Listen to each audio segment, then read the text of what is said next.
قربانی کا گوشت رکھا ہوا ہے تو کیا وہ محرم سے پہلے ختم کر دیں یا اس کو مزید آگے لے جانے کی بھی اجازت ہے؟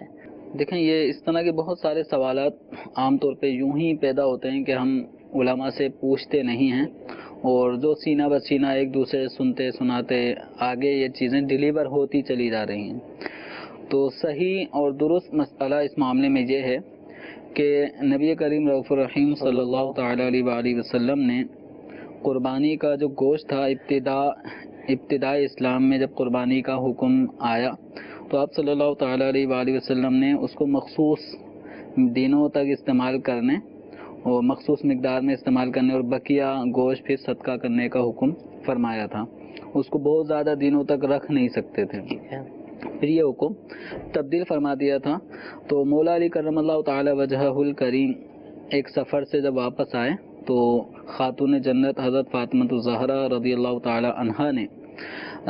کھانے کے لیے گوشت پیش کیا، تو پوچھا یہ کون سا گوشت ہے، تو بتایا گیا کہ یہ قربانی کا گوشت ہے۔ تو حضرت مولا علی کرم اللہ تعالی وجہہ الکریم نے فرمایا کہ میں اس وقت تک نہیں کھاؤں گا جب تک سرکار دو عالم صلی اللہ علیہ وسلم سے پوچھ نہ لوں۔ ٹھیک ہے۔ تو وہ بارگاہ رسالت صلی اللہ تعالی علیہ وسلم میں حاضر ہوتے ہیں اور عرض گزار ہوتے ہیں کہ اس طرح کا گوشت اب اتنے دنوں ہو گئے اور اب بھی گوشت یہ قربانی کا کھانے کی اجازت ہے؟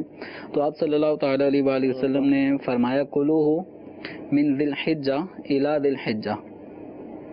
تو یعنی ذی الحجہ میں قربانی ہوتی ہے، ٹھیک ہے، تو فرمایا اس ذی الحجہ سے اگلے ذی الحجہ تک بھی تم کھا سکتے ہو۔ ماشاءاللہ۔ تو یوں آپ صلی اللہ تعالی علیہ وسلم کی طرف سے اب قربانی کے گوشت کو ایسا نہیں ہے کہ ذی الحجہ میں ہی ختم کر دیں، ٹھیک، اس کا الی ذی الحجہ یعنی آئندہ ذی الحجہ تک بھی تم کھا سکتے ہو۔ تو اس کا مطلب یہ تھا کہ اس کو اب باقی رکھنے کی کوئی صورت بنا کر آئندہ دنوں مہینوں تک بھی اگر کوئی اس کو کھانا چاہے تو اس کے لیے اجازت ہے۔ تو یوں اب یہ کہنا اس حدیث مبارکہ جو مسند امام احمد بن حنبل میں ہے، تو اس حدیث مبارکہ میں جب آپ صلی اللہ تعالی علیہ وسلم نے گویا ایک کلی اختیار اور اجازت عطا فرما دی جس میں کوئی ٹائم پیریڈ نہیں ہے، ٹھیک ہے، تو یقیناً اگلے سال تک کوئی رکھتا نہیں ہے، جی جی، لیکن ایک اجازت دی کہ اگر اتنا بھی کوئی رکھنا چاہے تو اس کو بھی منع نہیں ہے، وہ بھی رکھ سکتا ہے، کھا سکتا ہے اتنے دنوں تک۔ تو اب یہ کہنا ہے کہ محرم شروع ہونے سے پہلے یہ قربانی کا گوشت ختم ہو جائے یہ ضروری ہے، تو یہ عوام نے اپنی طرف سے ایک فرضی بات گھڑ لی ہے